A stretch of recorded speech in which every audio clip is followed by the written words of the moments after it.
It was at my granddaughter's 6th birthday party. Pink balloons danced on the fence in the June wind, the ones with glittery Minnie Mouse faces that she'd begged for all month. The backyard smelled like barbecued ribs and store-bought potato salad, and there was that sugar-heavy scent of buttercream icing clinging to the humid air. I remember holding my phone in one hand, a paper plate sagging with baked beans in the other. People were laughing. Somewhere someone had put on that god-awful kid's bop remix of Taylor Swift. I hated it, but it made her dance, so I smiled like it was nothing. There was a photo board set up on a fold-out easel near the sliding doors. You know, the kind cut-out letters at the top, spelling 6 sweet years, glitter tape, framing rows of memories. I wandered toward it absent-mindedly, like people do at these things, looking for baby photos, smiling at pudgy cheeks and crooked pigtails.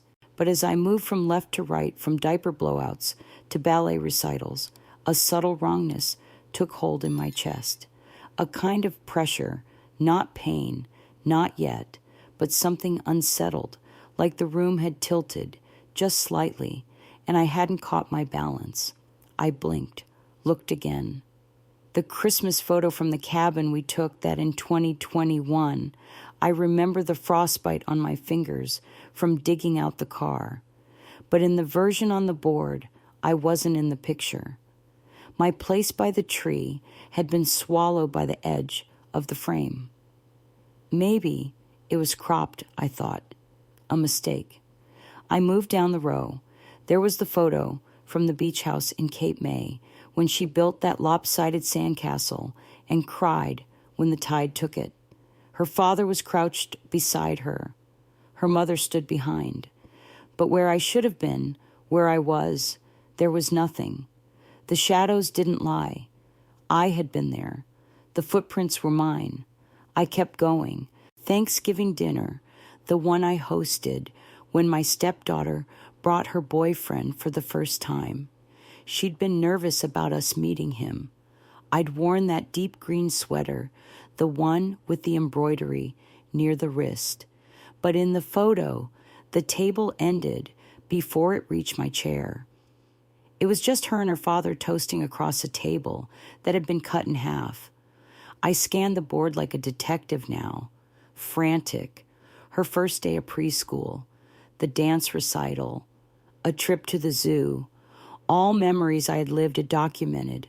I remembered holding the camera, telling her to say cheese, watching her squint against the sun. And yet, not a single trace of me remained. I had been cut out of every single photo. My heart started pounding. Not metaphorically. I mean, I could feel the thudding in my throat, in the joints of my fingers. I turned to look at the people behind me. My stepdaughter laughing with her friends. My husband refilling his drink. The little ones screaming over melted popsicles.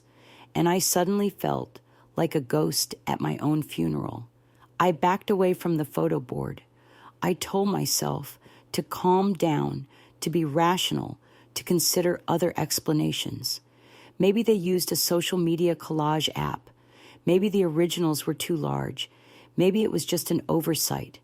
But then I saw the caption under one of the collages, "Every person who ever mattered," in pink bubble letters, smack under the series of beach and holiday photos. A gut punch in the form of foam board and Sharpie ink. I stood there, plate trembling in my hand, wondering how many others had noticed my absence. Or worse, how many had noticed and agreed with it. And then, like a final twist of the knife, the birthday girl ran past me in a blur of pink tulle, giggling high on frosting and attention. And as she did, she turned to her friend and said, "That lady's just someone my mom knows. Just someone. Not Grandma. Not Nana. Not even Mrs. Taylor. Just someone." I don't remember letting go of the plate, but I must have, because I heard it hit the grass. Baked beans smeared into the earth like bloodstains on a linen napkin. Nobody noticed. Nobody turned. I walked inside the house and up the stairs into the bathroom, locked the door, sat on the edge of the tub, and stared at the tile, wondering if I was going crazy. If maybe I had imagined being in those photos. Maybe I wasn't as present as I remembered. Maybe memory plays tricks. Maybe love does too. But then I remembered the framed picture that used to hang in our hallway, a candid of me tying her shoes on her first birthday. My husband had taken it. He said it was the most beautiful thing he'd ever seen. That photo had gone missing sometime last year. He said the hook fell, that the frame broke, that he'd find another copy. He never did, and I never asked again. Now in that bathroom, under the whir of the cheap vent fan and the shrill laughter, downstairs, I realized the truth that had been slow dripping for months, years maybe, but had finally frozen solid in my chest. They were rewriting the story without me, not because I had died, but because I'd become inconvenient. The first time I saw him, he was standing in the faculty lounge with 2 mugs of coffee, not knowing which one had cream. He guessed right. I teased him about it, later said it was beginner's luck. He said it was fate. He always talked like that, like things were meant to be, like we were orbiting toward each other without ever knowing it. I was 36, divorced, tenured, comfortable in my solitude, but tired of hearing my own footsteps echo down the hallway at night. He came with a story, widower, 2 kids, a house he didn't know how to care for, a life with jagged edges. He didn't hide the mess, and I, foolish and full of purpose, thought I was the answer. Not for him, no. For them, for the children. I thought I could be their lighthouse. I thought love could repair things if you were generous enough with it. 6 months after we met, I turned down the department chair position. A year after that, I moved out of my apartment and into their split-level fixer-upper. I learned the names of cartoon characters I'd never heard of. I memorized the preferences: no crusts for Abby, only blue juice cups for Will. I became the one who scheduled dentist appointments, signed permission slips, bought Halloween costumes. He told me I was saving his family. He told me I was their second chance. I took that seriously.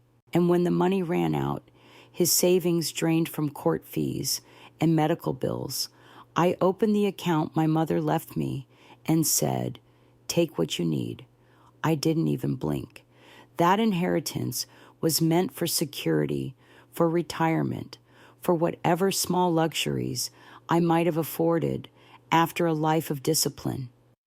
But watching him light up when his dream of opening a woodworking business came closer, watching the kids paint the sign for the garage studio in block letters that spelled Taylor and Dad. It felt worth it. That garage became his world. I'd hear the saw buzz late into the night.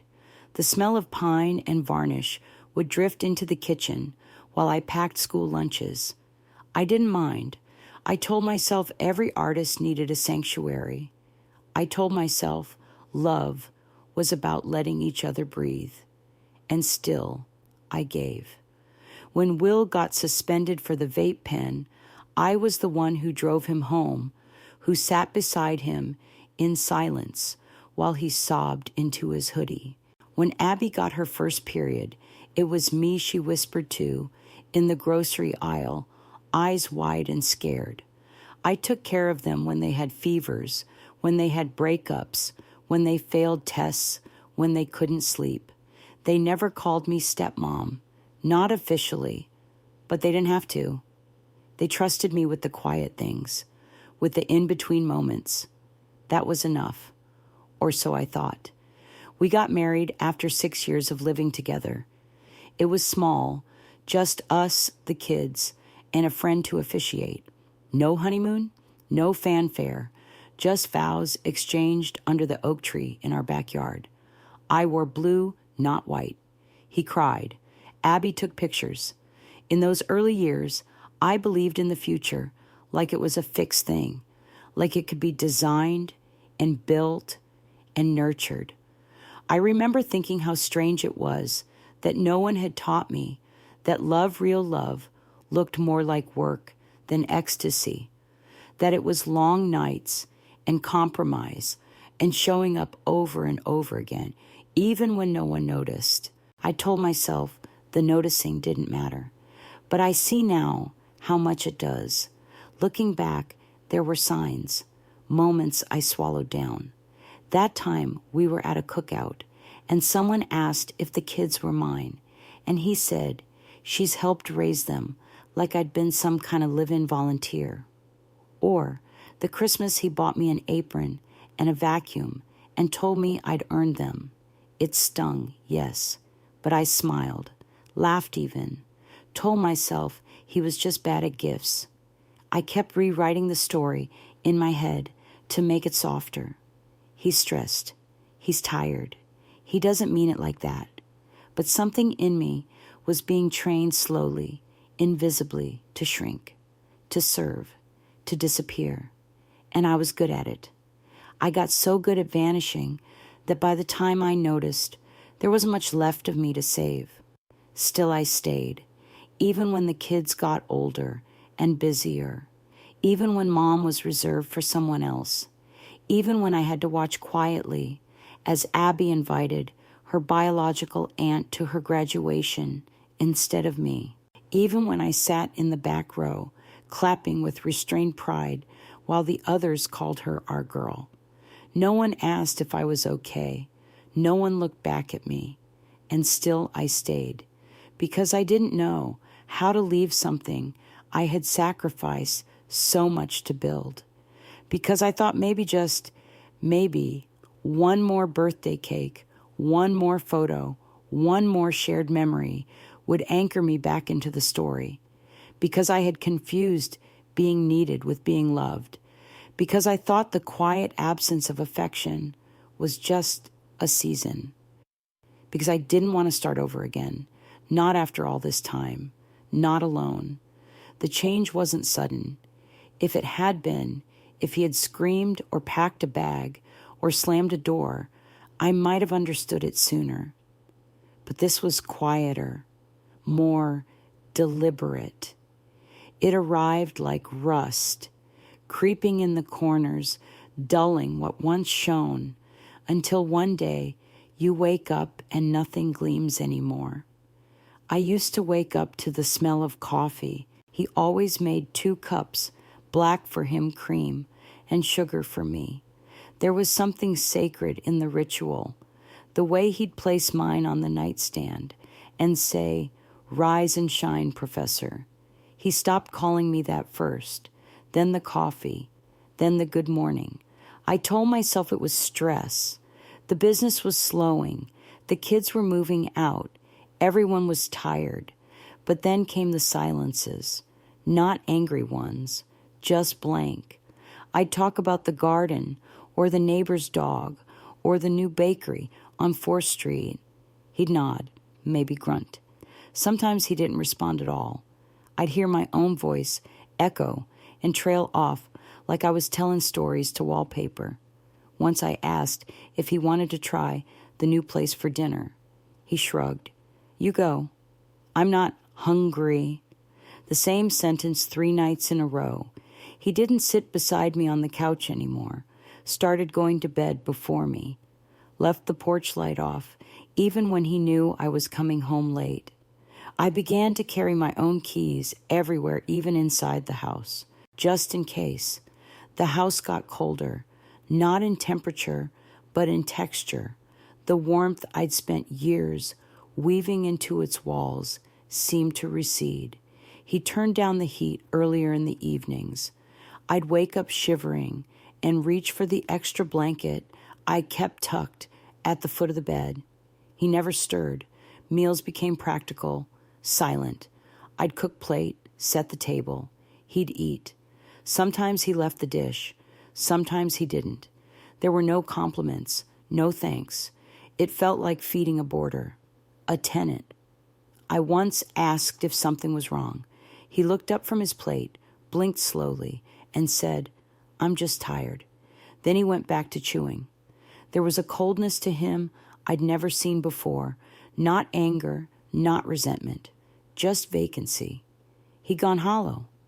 And in that absence, I felt myself scrambling, cooking his favorite meals, wearing the perfume he used to love, suggesting we watch his favorite movies. I laughed too loudly.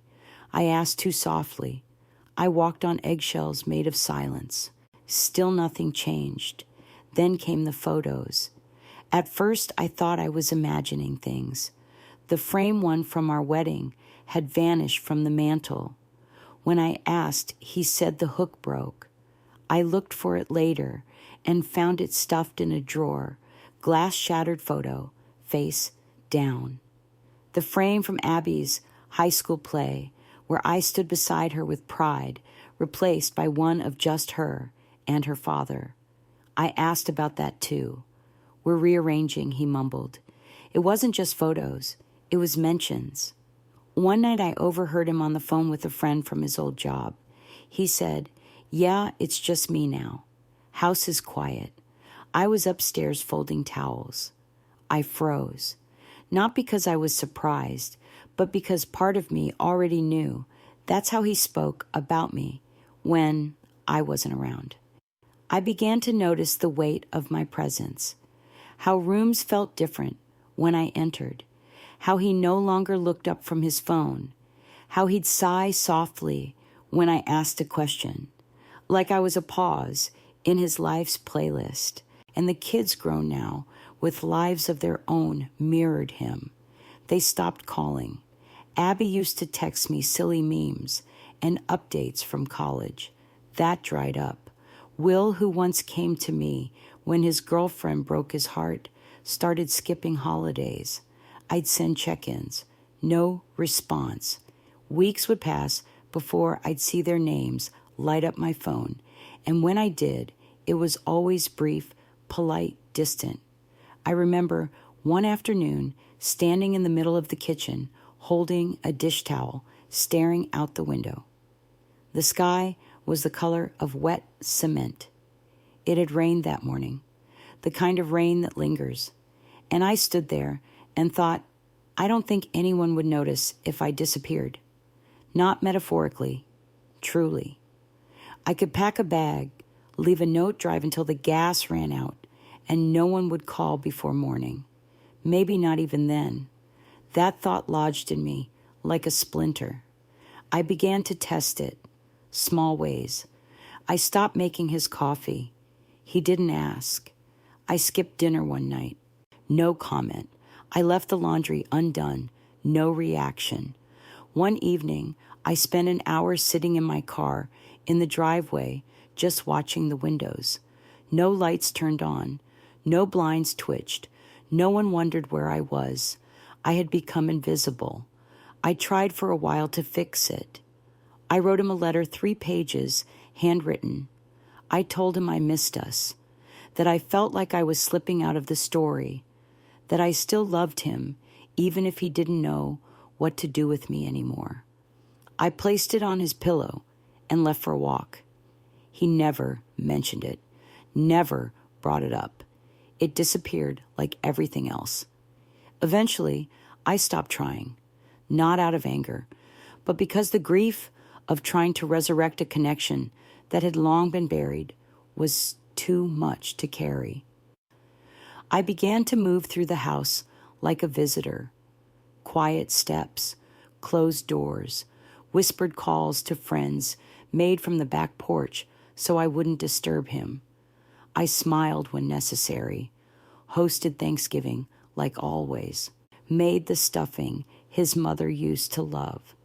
And when guests complimented the food, he said, "It's just how I like it," as if it had appeared on the table by magic. It's strange, the moment you realize someone has emotionally vacated a shared life. It doesn't arrive with screaming. It arrives with silence, so loud it drowns out your name. It was raining the day I found the box. Not a dramatic storm, just that low gray drizzle that lingers for hours, turning the windows to watercolor. He was gone. Out at the hardware store, he said, picking up a new blade for the jigsaw. I had been meaning to clean out the garage for weeks. The clutter had grown unbearable, and with the kids no longer visiting it, felt like dead weight, like someone else's memories, packed into corners I no longer belonged to. I wasn't looking for anything. I wasn't suspicious.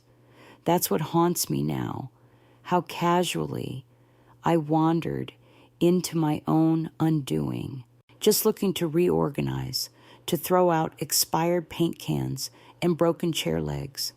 I was dusting a top shelf when I noticed a blue plastic bin wedged behind an old camping cooler. It had no label. It was heavy. The lid resisted a little, like it knew what it held, and was trying to spare me. Inside were binders, 3-ring standard office types, the kind you'd use for taxes or lesson plans. There were 5 of them, each labeled in small, neat handwriting on masking tape. 1998, 2002, 2003, 2006, 2007, 2010. My stomach dropped as I read the dates.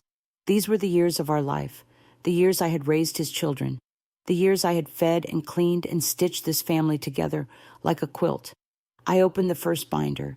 Inside were photos, prints, not digital, meticulously placed in plastic sleeves. I recognized the moments. Abby's 5th birthday, our first Christmas together, the camping trip where Will broke his arm, but something was wrong. In photo after photo, my face was missing, not blurred, cut, literally sliced out as if someone had taken an X-Acto knife to the page of a yearbook. I flipped through with growing horror. Here was our wedding day, except the shot of me walking down the aisle had a gaping hole where my face should have been. The group photo at Thanksgiving, Abby's arm reached out towards someone who no longer existed. There were shadows where I had stood, cropped edges, torn corners, as if I'd been a contaminant that needed removal. My hands were shaking. I opened another binder. Same story. Me erased. Not just from the images, from the annotations. He'd captioned them typed neatly and inserted beneath each page. Abby and Dad at the lake. Will and me. Christmas morning. Never a mention of me. No, we, no us. As if I'd been a photographer and nothing more. A chronicler. A body behind the lens, never in it. I dropped the binder breath, catching in my throat. The pages fanned out like wounded wings. I knelt to pick them up and noticed an envelope tucked at the bottom of the bin. No label, just sealed. I opened it with trembling fingers. Inside were documents, photocopies of our marriage certificate voided, a revised will, a trust restructured without my name. There was a form transferring ownership of the house into his name, a loan dated and notarized. My signature wasn't on it, but his was, and so was Abby's. I froze. A stack of emails followed, printed out, stapled, highlighted. They were conversations between him and a lawyer, discussions of streamlining assets, reducing long-term entanglements, minimizing exposure should the relationship dissolve. I saw the phrase "not legally entitled" circled twice. I read it over and over again, willing the letters to rearrange into something softer, something forgivable. They didn't. I sank to the concrete floor, the cold seeping through my jeans. It smelled like dust and mildew and betrayal. I thought about the dinners I'd made while those emails were being sent, the holidays I'd planned, the laundry I'd folded. I thought about the mornings I'd kissed him goodbye, my lips brushing the same mouth that was orchestrating my disappearance. He wasn't just emotionally gone. He was building a life where I had never existed. I wanted to scream, but the sound wouldn't come. I felt weightless and heavy at the same time, like I had no body, only pain. How long had this been happening? How many dinners had he eaten while plotting my erasure? How many fake smiles had he flashed while I laid beside him in the dark, hoping for a hand to reach out? I sat there until my legs went numb. When I finally stood, I wasn't the same woman. I packed the documents back into the envelope, replaced the binders, closed the bin. Not out of deference, out of strategy. The full shape of it hadn't formed yet, but I knew then there would be no confrontation. Not yet. There would be no begging for answers, no pleas. That kind of mercy had been stripped from the table long ago. I went inside, cooked dinner, chopped onions without crying, asked how his day was, and nodded at his vague reply. I watched TV with him that night, laughed at the same jokes, kissed him on the cheek before we climbed into bed. He didn't notice anything different, but I had crossed a line, and there was no going back. I waited 6 days. I needed time, not to think I already knew, but to feel it all, to grieve it clean, to stare straight into the ugly face of what I'd just seen without flinching. I didn't want to explode. I didn't want to beg. I wanted clarity, not vengeance. So I made the bed. I folded the towels. I answered when he spoke and kept my voice even. And in the quiet moments, those odd little pockets when the house paused, I planned. It was a Wednesday when I chose the kitchen table. Evening, dim light from the overhead fixture, flickering just slightly. It had always flickered, and he'd always promised to fix it. He never did. A wine glass sat in front of him, his second. He'd just finished watching the news and was scrolling through his phone like the world was somewhere inside of it. I sat down across from him. He didn't look up. I placed the envelope on the table, the one from the garage. I watched him notice it in the corner of his eye and ignore it. I didn't say a word. I just waited. Finally, he set his phone down and glanced at me. "What's this?" His tone was flat, casual, as if I'd handed him a takeout menu. I didn't answer. He opened the envelope, pulled out the papers, and sifted through them like a man flipping pages in a magazine he'd already read.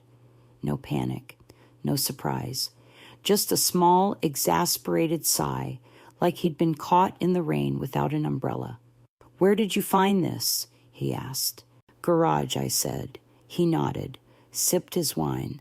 "Guess you were cleaning again." He didn't deny it. Not the missing name, not the fake documents, not the binders with photos like war casualties. He didn't even try. That hurt more than any lie would have. "You're rewriting history," I said. He shrugged. "I'm organizing it." I remember staring at the shape of his mouth, the way it curled slightly at the end of that sentence, like he thought it was clever. "I gave you everything I said, but my voice didn't tremble. I raised your kids. I gave you my savings. I turned myself into whatever you needed." He tapped a finger against the table. "You weren't their mother. I was their mother in every way that mattered." He leaned back in his chair and smiled soft, pitiful. "You were convenient," he said, and that was it. I thought I'd scream. I thought I'd cry, but I felt nothing, just a vast, clean silence opening up inside me. Not numbness, not disbelief, just space. The kind of space that's only possible when the truth is finally laid bare and there's nothing left to hide behind. I said slowly, I used to think love was sacrifice. He raised an eyebrow. But now I see, I continued, that love without memory is erasure. And that's what you've done. He didn't respond. Every holiday, every scraped knee, every bedtime story, I remember it all. But you're trying to delete it because it makes it easier to leave. Because if I never existed, then you're not abandoning anyone. He rubbed his temples. Jesus, can we not do this tonight? But I was already standing. I walked to the drawer by the fridge, pulled out the keys to my car, and placed them in my pocket. I took my purse light, now already prepared, my phone, my ID, a folder with copies of everything he tried to hide, and I turned to him one last time. You don't get to decide I was never here. Still no rage, no tears, just truth. He said nothing, just turned back to his wine, like I was noise, fading into static. I opened the door. It was colder than I'd expected. Early spring chill. I hadn't brought a coat.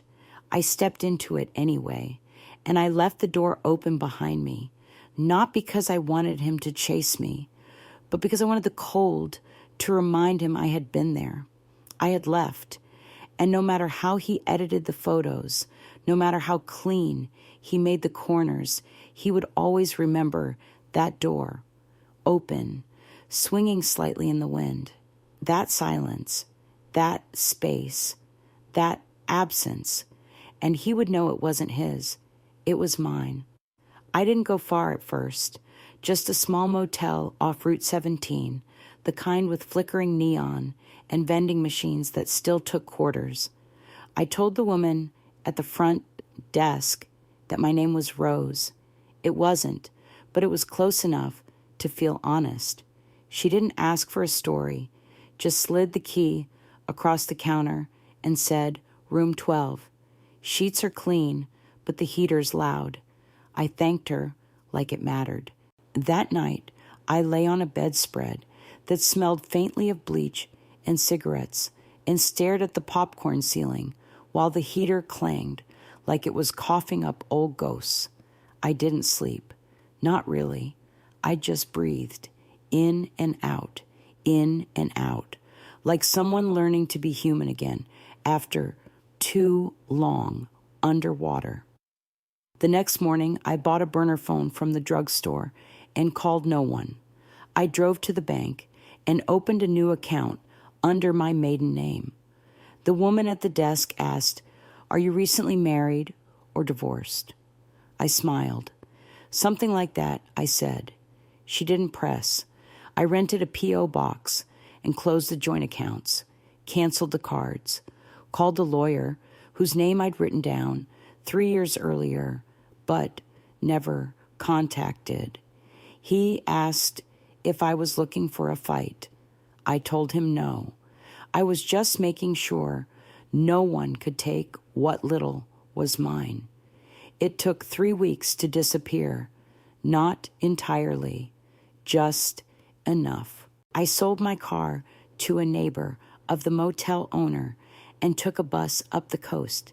I didn't choose the town for any sentimental reason. It just had a small library, a used bookstore, and a view of the water. That felt like enough. The apartment was a 1-bedroom above a shop that sold wind chimes and novelty soap. The landlord was a man in his 70s who kept bees and forgot my name every other day. I liked him. He called me Miss L and said I had a kind face. I painted the walls myself, soft gray, bought a used mattress and a kettle. I didn't bring much, just a box of old journals, a few sweaters, a photograph of my mother that had somehow escaped his editing. In the evenings, I walked the cliffs behind the town. The sea was angry that time of year, but I liked the wind, the slap of salt on my skin, the way no one knew me. I wasn't just someone anymore. I wasn't anyone. And in that blankness, there was possibility. One morning, I found a dog outside the grocery store, shivering, bones sharp under her fur. She had a collar, but no name. I asked around. No one claimed her, so I brought her home, named her Olive. She slept on the floor beside my bed and growled in her sleep like she had memories she was still fighting off. We understood each other. I got a job shelving books at the library. Quiet work, orderly. I liked the smell of old pages, the hush of it all. The head librarian was a woman named Marjorie, who wore orthopedic shoes and never asked about my past. She just said, "You alphabetize well." That's rare these days. On weekends, I volunteered at the community garden. I dug with my hands, pulled weeds, planted things, watched them grow. There was something holy about that, watching life return from dirt and damage. It didn't ask to be redeemed. It just reached for the sun. And slowly, so did I. There were nights when the grief returned, sharp and sudden, like waking up to find your limbs missing. I'd remember Abby's laugh, or the way Will used to lean against the kitchen door frame when he wanted advice but didn't want to ask. I'd remember their first school dances, their broken curfews, their dumb inside jokes. I'd remember how I was the one who stayed up, who made soup, who waited for headlights in the driveway. And then I'd remember that they let me vanish, not with cruelty, with indifference. And somehow that was worse. But I didn't hate them. I didn't even hate him. Hatred implies importance. And I'd learned painfully that not everyone deserves to be important forever. Some nights I wrote, long letters I never sent, not to him, to myself, to the woman I'd been, to the one I was becoming. I wrote down the truth, not the story he had tried to write over me, but the one I carried in my blood. And when I was done, I folded the pages and burned them in a ceramic bowl I bought from the farmer's market. Olive watched with her head tilted, like she understood. In time, the weight in my chest stopped feeling like a wound. It started to feel like space, like a room I could decorate any way I wanted. No one came looking, no calls, no emails, not even a form letter. I thought that might break me, but it didn't, because slowly, surely I was building something better, not louder, not bigger, just real. Fall came quietly.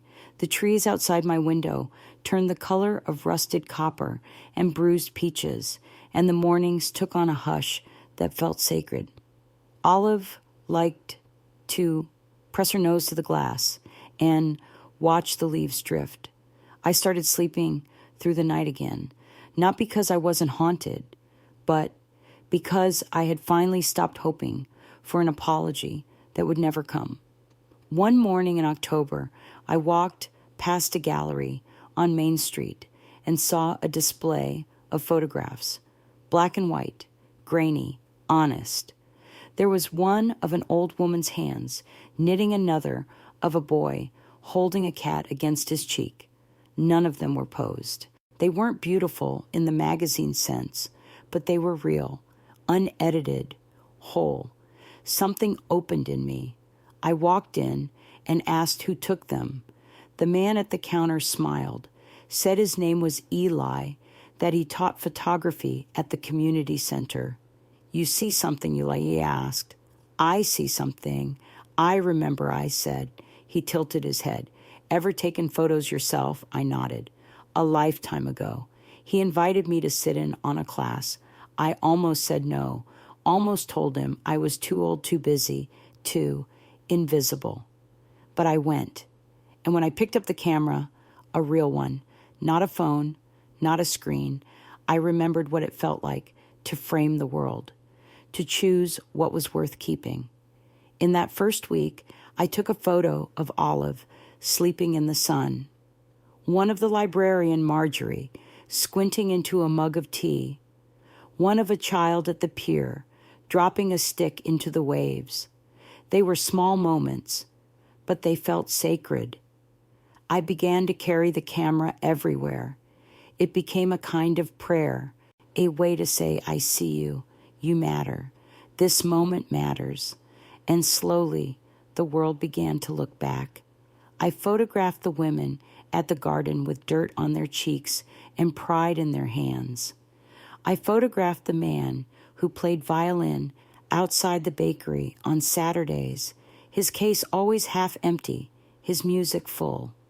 I photographed myself in the mirror, once, only once, just to see what I looked like when I wasn't waiting to be erased. I looked tired, but free. Eli noticed. You have an eye for stillness, he said one day. I smiled. I've had a lot of practice. We didn't talk much about the past. He seemed to understand there were things I wasn't ready to say aloud. He never asked about my family, never asked if I'd run, never asked what name was on my license. He just let me show up and show up again. One evening after class, he handed me a flyer. Student exhibition. You should submit. I laughed.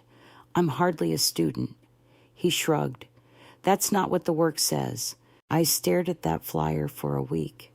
Left it on the kitchen counter beside the cracked teacup I couldn't bring myself to throw away. Part of me still believed I didn't belong anywhere. That claiming space meant inviting attack. That telling my story meant it could be taken again.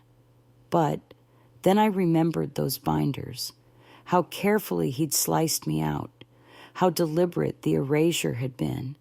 And I thought, if he went to all that trouble to delete me, maybe I was more powerful than I realized. So I picked 3 photos, the librarian, the boy at the pier, and one of Olive taken in a patch of dying sun, her scarred body curled into sleep. I printed them, mounted them, wrote nothing on the labels except by L. Green. It wasn't the name I was born with.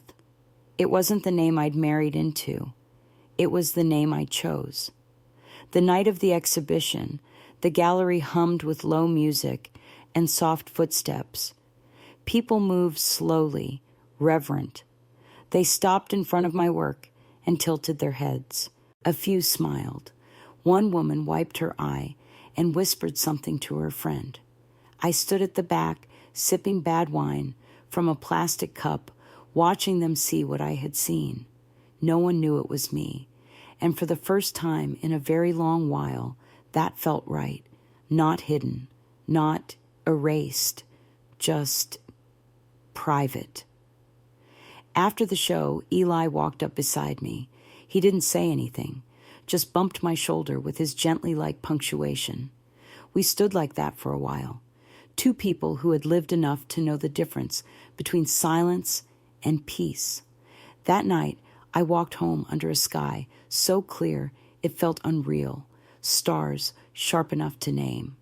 Olive trotted beside me, her leash slack, her steps slow. I felt my breath in my chest, not tight, not guarded, just present. And I thought maybe this is what it means to reclaim yourself, not to be louder, not to fight harder, but to choose where your story begins again and who gets to read it.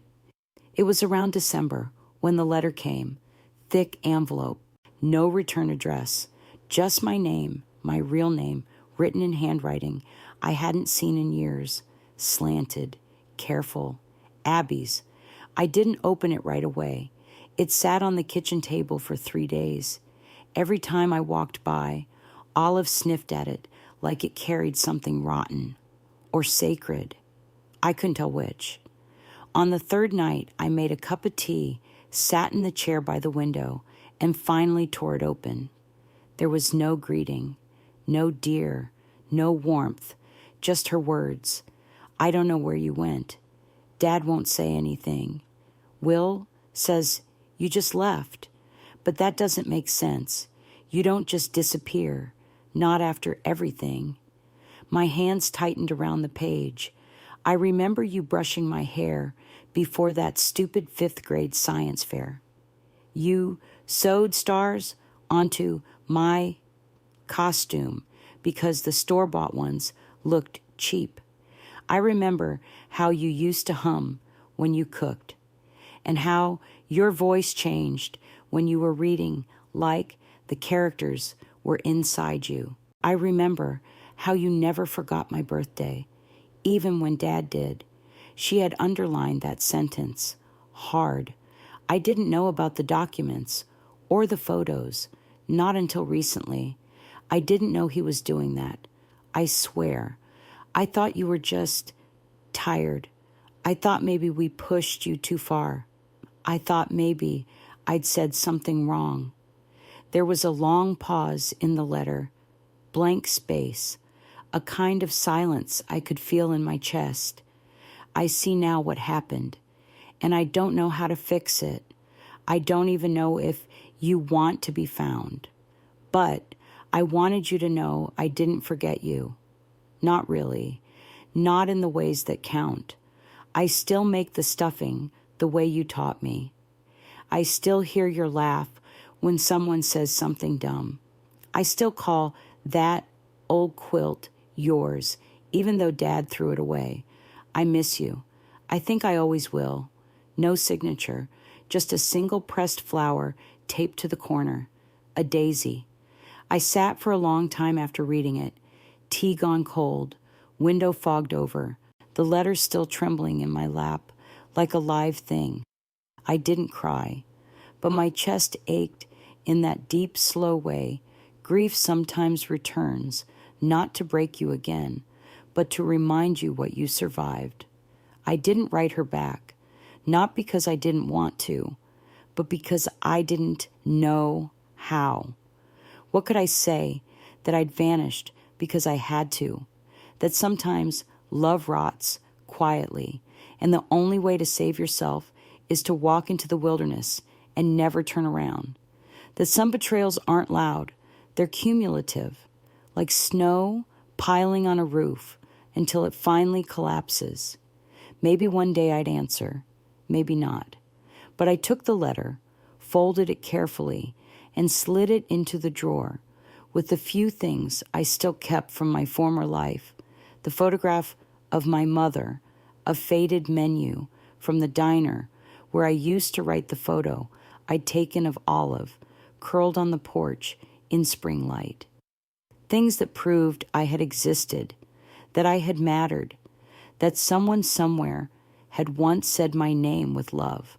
In the weeks that followed, the dreams returned, not nightmares, just vivid fragments, Abby's hand in mine, Will's head on my shoulder, the three of us laughing in the old minivan while rain pounded the windshield. I woke with tears on my cheeks, but I didn't wipe them away. They were mine. I earned them. One day, while walking through the market, I passed a family huddled near the produce.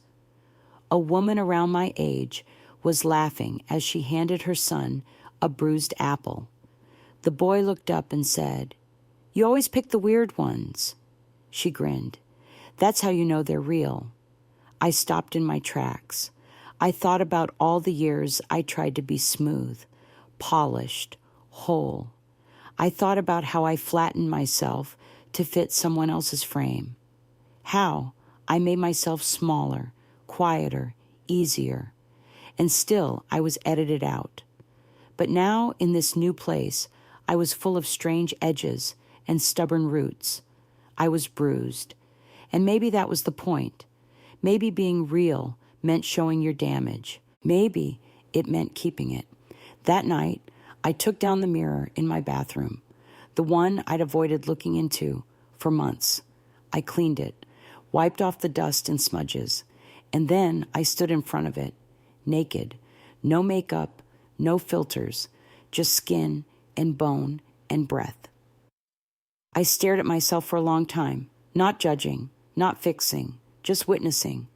And slowly I said my name aloud, not the one he called me, not the one they forgot, mine. I said it again and again until the sound didn't hurt anymore, until it felt like home. It was the first snow of the year, light, slow falling like ash from a long-forgotten fire. I stood on the back porch, wrapped in a wool blanket, watching it dust the tops of mailboxes, the curled leaves in the gutters, Olive's back, as she sat alert at the edge of the stairs. She loved the snow, always did. Even before she trusted me completely, she'd chase snowflakes like they were butterflies, her paws sinking into the softness like she believed the earth was forgiving her. I remember thinking, maybe this is what healing looks like. Not triumph, not applause, just small moments that don't hurt anymore. The holidays came and went. I didn't decorate, not out of bitterness, just choice. I bought a cinnamon candle, hung a strand of lights in the window, made a pot of stew that lasted 4 days. On Christmas morning, I walked the trail by the cliffs. No music, no calls, just me and Olive, the crunch of frozen dirt under our boots and paws. We passed an older couple holding hands, and the woman smiled at me, in that way women do, when they recognize something in you lost, maybe, or strength. That afternoon, I gave Olive a piece of roast chicken and told her she was the best gift I'd ever gotten. She licked my hand and curled against my thigh content. It was enough. In January, Eli asked if I'd help him with a photo project he was developing, a series on women who had disappeared and reappeared under different names. You don't have to tell your story, he said. Just show it. I hesitated, but something in me stirred. I said yes. We shot in silence most days, at dawn in old barns on the salt-bitten edges of town. He gave no directions, just let me be. I wore the clothes I'd arrived in, no makeup, no pretenses. The camera caught everything, lines, shadows, the way I looked away when I didn't want to be seen. And somehow, being seen in that exact way felt like truth. He asked me once, halfway through the project, "Do you miss them?" I didn't ask who he meant. I said, yes, but not how you'd think. He nodded. You miss the version of yourself who still believed. Exactly. I miss the woman who thought love was a permanent thing, who believed loyalty was always reciprocal, who assumed that if you poured yourself into people long enough, they'd eventually see you. But I wasn't her anymore, and that was okay. The project finished in March. He didn't rush to publish it, just hung one photo in the back hallway of the gallery, me standing, waist deep in the cold, gray water of the bay, eyes closed, face turned toward the sky. My hands were open at my sides, fingers curled slightly, like I'd just let something go. No one knew it was me, no label, no fanfare, but it was mine. A woman came into the gallery one afternoon and stared at the photo for a long time. I watched from the office, heart thudding. She didn't move for several minutes. Then softly, she reached into her purse, took out a pen, and wrote something on the back of an old receipt. She folded it once carefully and tucked it behind the frame. When she left, I walked over and pulled it out. It read, "I think I need to begin again too." I kept that note, folded it into my journal, because that I realized was the whole point, to begin again. Not because it's clean or easy or fair, but because you're still here, still breathing, still worthy, even after everything, especially after everything. Spring came late that year, the thaw slow, reluctant. But one morning, I woke to the sound of dripping ice melting off the roof, the earth finally exhaling. I opened the window, let the air in. It smelled like damp soil and second chances. And for the first time in years, I felt something close to joy. Not loud, not manic, just quiet, like a heartbeat returning to its rhythm, like a name spoken aloud in a room where no one can take it from you. It was a Tuesday when I saw him again. I had gone into town to pick up a replacement lens cap from the little camera shop 2 blocks from the library. I was standing by the register, waiting for the cashier to ring me up when I caught sight of a familiar shape in the reflection of the glass counter. Broad shoulders, that uneven gait, the slight turn of his left foot, the result of a break from years ago when he fell off the porch while hanging Christmas lights. My body reacted before my mind caught up. A flicker of heat in my chest, a surge of breath so fast it almost stung. My fingers clenched around the counter's edge. He didn't see me. Not at first. He was across the street, walking toward the corner bakery, wearing the same coat I once bought for him. I'd recognized the way the collar curled from too many machine washes. His hair was grayer now, face fuller, maybe from time or comfort or regret. I don't know. I didn't move. I didn't hide. I just watched. He stopped in front of the bakery and turned slightly, maybe looking for someone, maybe just checking the time. That's when he saw me. I knew the moment his eyes locked onto mine. There was a pause. No dramatics, no sudden crossing of the street, just a beat, a silence so loaded it hurt. His face shifted, not shock, not guilt, recognition, and something that almost looked like confusion, as if seeing me here, whole-rooted, unburned, didn't match the version of me he had left behind. He took a step forward. I didn't. He raised his hand, half wave, half reflex. I didn't return it. I simply looked at him. Not cold, not kind, just level.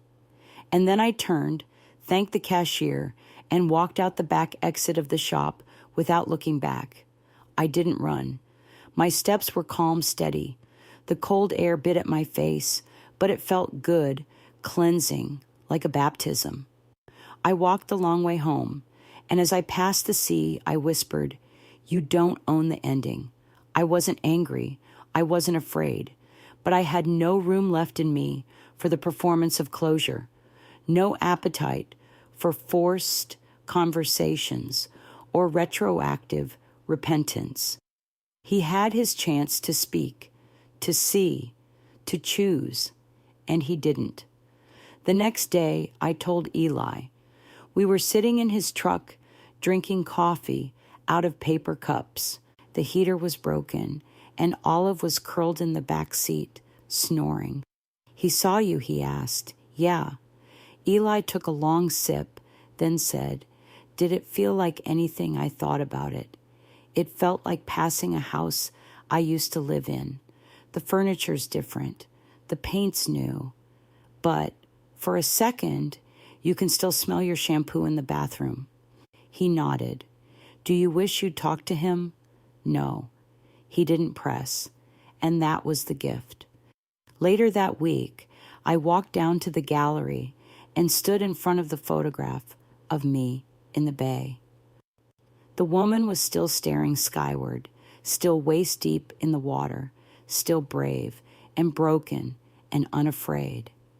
I didn't feel like her every day, but I did right then. When I walked out, the sun was already dipping below the rooftops, painting everything in that dusty gold that only happens once a day for just a few minutes, like a gift. Olive walked beside me, leash slack. Her ears relaxed, her head level with my hip. We passed a woman pulling weeds from a storefront planter. She looked up, smiled, and said, "You always look so peaceful." I smiled back. Peace wasn't a word I would have used before, but maybe that's because I had confused peace with stillness, with silence, with being overlooked, but real peace. It's noisy, it's full, it's layered, it's saying no without apology. It's walking past your old life without reaching for it.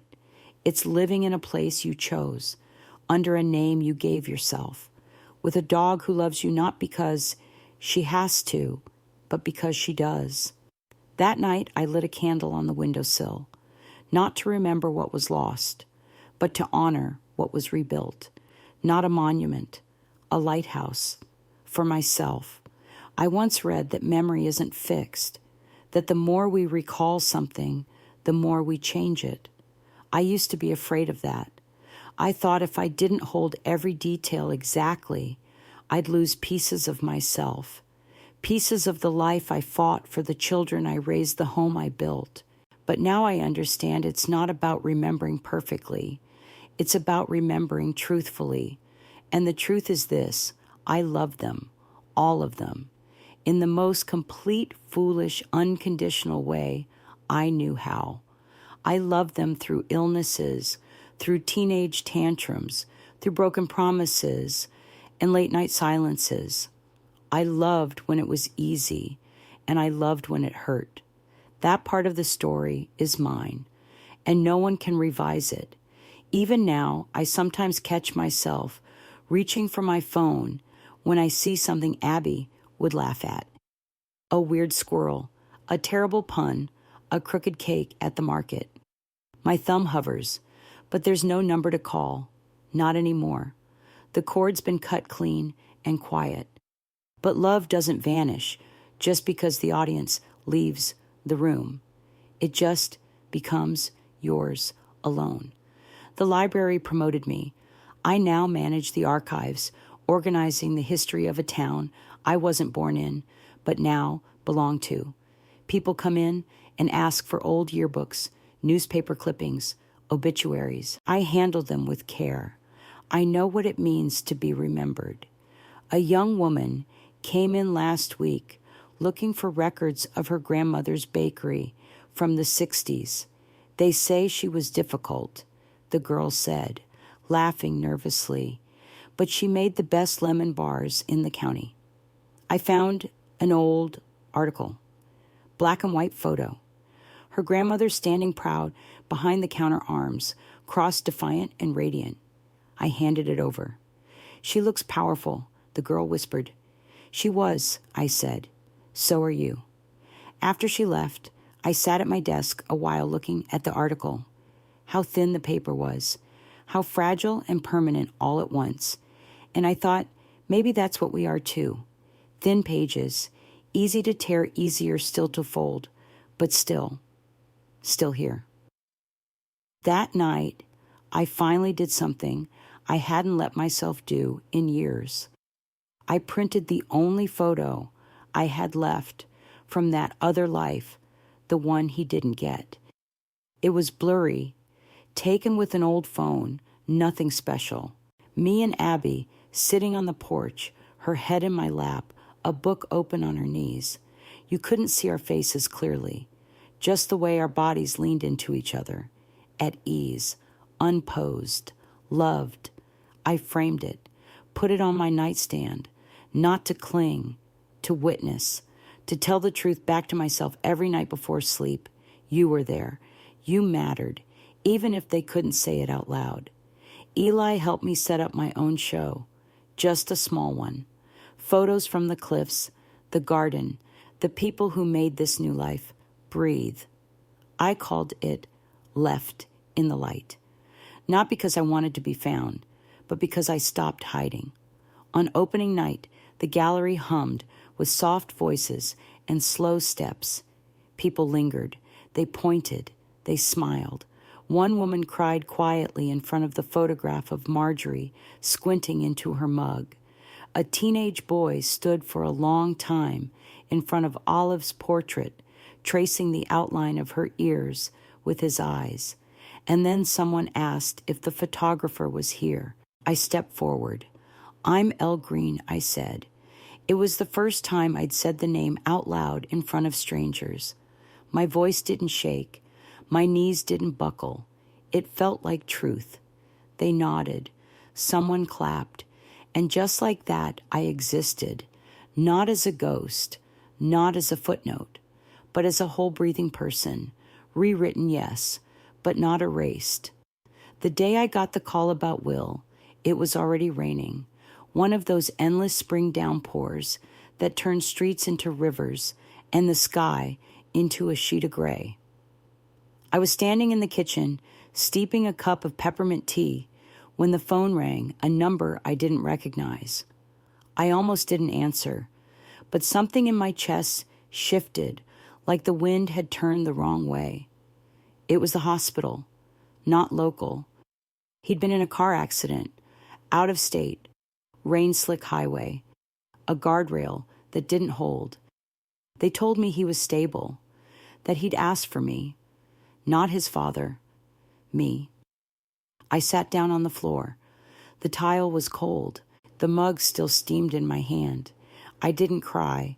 I didn't pack a bag. I didn't call anyone. I just stared at the window, watching the rain blur the world until everything looked like it might disappear. I didn't go.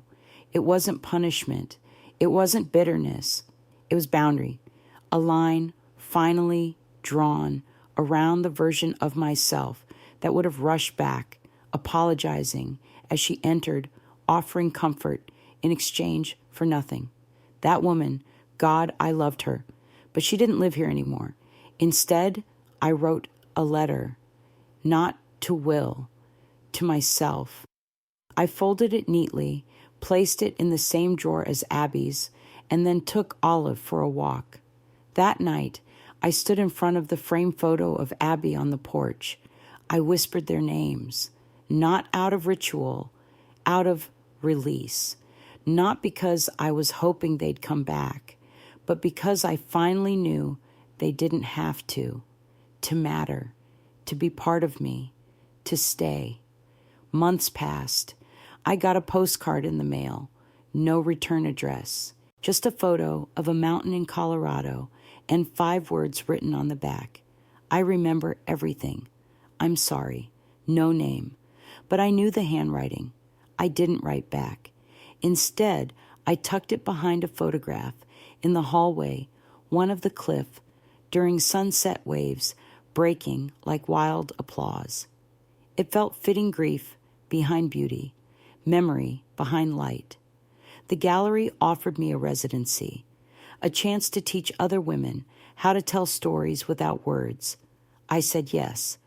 My first student was a woman in her 50s, soft-spoken, recently divorced.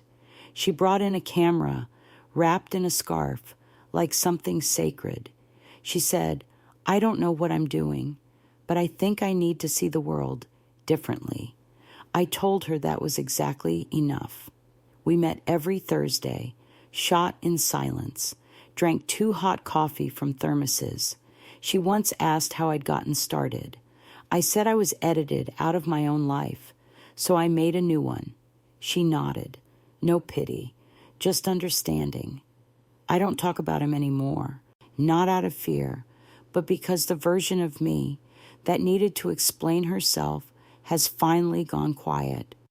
Sometimes I still dream of the house, of the creak in the stairs, the way the sun came through the living room window in winter, but I never see him, just the light, just the shape of the space I left behind. And in the dream, I always feel the same thing, relief, not regret, just relief. Olive is older now. Her fur's gone silver around the mouth. She's slower to climb stairs, faster to curl beside me in the mornings. We sit on the porch and watch the town move kids racing on bikes, couples arguing quietly in cars, the librarian walking home with her tote bag full of paperbacks. Life continues. So do I. I photograph what I want. I remember what matters. I exist in my own frame, centered, unashamed. No one edits me out anymore, not even me. Some treasures had been recovered. Others more valuable still had been discovered for the first time. It wasn't the ending I'd expected. It was better, harder, clearer, more honest. It was mine. Thanks for listening. Don't forget to subscribe and feel free to share your story in the comments. Your voice matters.